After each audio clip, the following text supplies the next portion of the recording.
Have people recognized you not expecting to see you there, and then they're like, whoa. Well, that's another thing. I really haven't changed that much. I could show you pictures from the 40s, you know, to now. I haven't changed that much, you know. And later, if you want to, you know, look at those pictures. Well, that one in there, up there, that was 35 years ago. I went to my 50th class reunion in '97. Wow. And I was the only one that didn't need a name tag. I looked at those Everyone girls. knew you I was were. embarrassed for them. I say to myself, don't people look themselves in the mirror when they get dressed? and you know, so just people come into Safeway to buy groceries and just they go, come into whoa. Not only that, we got a lot of retired people in Millbrae Safeway. And the grandmothers will come in with their daughter and grandchildren. I'll be bagging the groceries, because when I was younger, I was supposed to be left-handed, but they didn't let you do that 68 years ago. So I can do everything great with both hands. That's cool. Writing, everything. And so the grandmother would say to the daughter and the little kids, she'd say, you know who's bagging your groceries? And the kids, you know, like who, you know. And they says, no, because they're all too young. Roller derby closed in '73, and there's been no television, and that's the trouble with cable. If cable would have came right after that, you know, everything's in timing. Cable would have taken it over. You know, everything's in timing, and I've always said that, you know, and everybody recognizes me no matter where they go.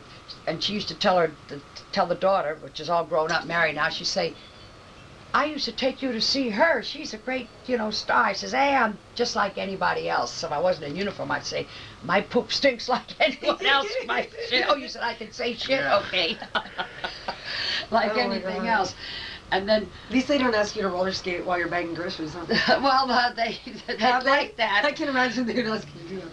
And stuff. And then you're out on carts, and then you help, I always help the elderly people, you know, and stuff. And then guys come in there that know me when I'm in the 40s, 50s, 60s, and 70s, and I say to them, which I know, and they say, gee, Ann, you look the same as you did. And I look at them, and I says, well, who are you? They tell me their names. They look 100 years old. So youth runs in our family, you know. It's in the genes, and I don't mean the tight genes. I don't like people to come up to me, which happened to me in one incident after skating. I was sitting in one of the local soda fountains, bars, having a few drinks after skating, and I'm a very hyper person, and people that know me, and the sun has always given me energy, and says, what are you laying in the sun for on the beach in Hawaii?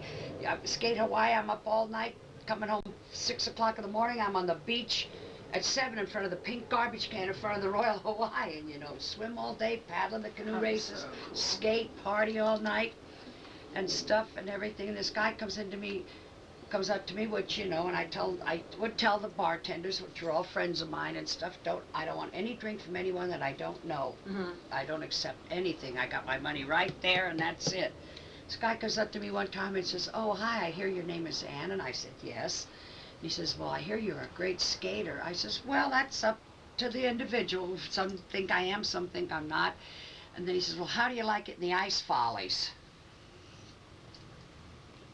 So I don't think I want to say what I said that on tape, because I am a lady, you know, and I don't like that kind of stuff. You know, so he didn't think, you know, that he probably never even knew what the roller derby was, because I probably walked in and I was a clothes horse. You never saw me in the same clothes twice, and so he probably said, oh, who's that? And they probably said, oh, she's a great skater. Right. And at times the ice follies happened to be in town the same time we were, you know, for 3 months and everything. So I guess I wasn't very ladylike, but I don't like that, because I don't like phonies. Right. Danny and all of us were down the Castro right about a week before the game, and as tourists, you know, market. I was raised in the city, you know. I said, hey, in Ashbury, and they probably said, oh, you were the first hippie. I said, look, I was there in the 40s. There were beatniks then. I was the first beatnik, you know. And this 2 couples walked by, and they looked at me. You know, I had I always wear dark glasses and everything, and then there was there were four of them. Yeah, there was the guys, you know, two guys and 2 guys, and they stopped, and we had to wait for a light, and then this guy comes back and he says, and I said to myself, you know, because you never know, people coming up and talk to you, they take it out and shove a knife in you or something, you know. So he comes up to me and he says, I hate to say this, he says, you're going to think I'm crazy. He says, but are you Ann Calvello? As soon as he opened his mouth, like little Leo there, the male there, Queen's the king of the jungle. I says, are you from New York? He says, yes. He says, I says, well, are you her? I says, yes, I am.